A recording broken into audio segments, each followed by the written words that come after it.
quand les Juifs eurent cet aveugle de naissance, cet homme qui fut plus tard guéri par le Seigneur Jésus et recouvra la vue, leur chasse de la synagogue. C'est alors qu'il rencontra le Seigneur Jésus. Alors le Seigneur lui dit, « Crois-tu au Fils de Dieu ?» Cet homme répondit, « Seigneur, qui est le Fils de Dieu? Dis-le-moi, afin que je croie en lui. » Le Seigneur lui dit, « Tu l'as déjà vu. En fait, celui qui te parle maintenant, c'est lui. » Cet homme dit, « Seigneur, je crois en toi. » Alors, il se prosterna devant le Seigneur.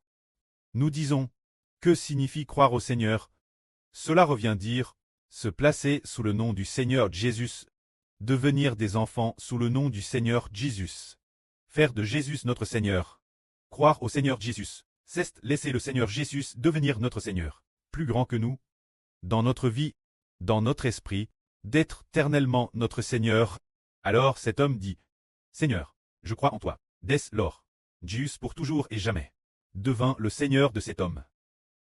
Alors, le Seigneur dit ceci, « Je suis venu dans ce monde pour le jugement, afin que ceux qui ne voient pas voient, et que ceux qui voient deviennent aveugles. » Alors les Juifs dirent, « Sommes-nous aussi aveugles? » Le Seigneur dit, « Si vous étiez aveugles, vous n'auriez pas de péché. Mais maintenant vous dites, nous voyons. C'est pourquoi votre péché demeure. » Ces paroles sont un peu complexes. Le Seigneur dit, de faire voir les aveugles, et de rendre aveugles ceux qui voient. Le Seigneur dit ceci, « Je suis venu pour le jugement, dans ce monde, afin que ceux qui ne voient pas voient, et que ceux qui voient deviennent aveugles. » Qu'est-ce que cela signifie? Faire voir les aveugles. Cet aveugle, il a effectivement pu voir la lumière. Il n'a pas seulement vu des choses comme les arbres et les fleurs, ou des choses comme le soleil.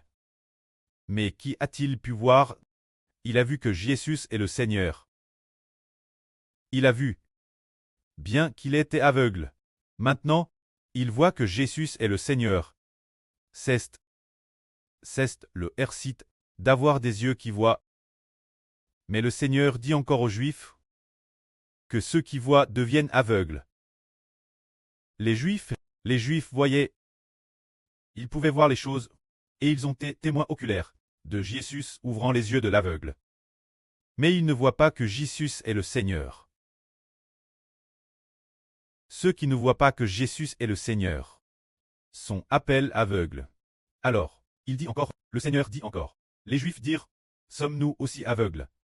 Alors le Seigneur dit, si vous étiez aveugles, vous n'auriez pas de péché, ce qui signifie, si vous étiez aveugles, et ne voyez pas. Ne voyez pas ce grand miracle que j'accomplisse, ne voyez pas que j'ai permis cet aveugle de voir de ses propres yeux.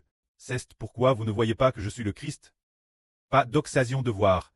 Si j'étais le Christ, vous seriez sans péché. Mais vous dites, je peux voir. C'est pourquoi vous été condamné.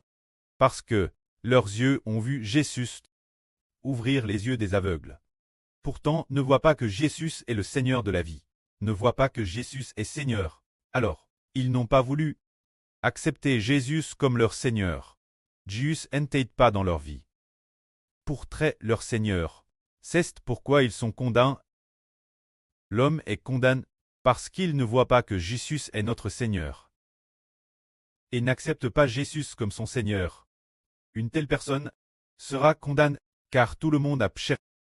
Ceux qui laissent Jésus traiter le Seigneur de leur vie sont sans péché. Que la gloire soit auprès et au Seigneur. Amen.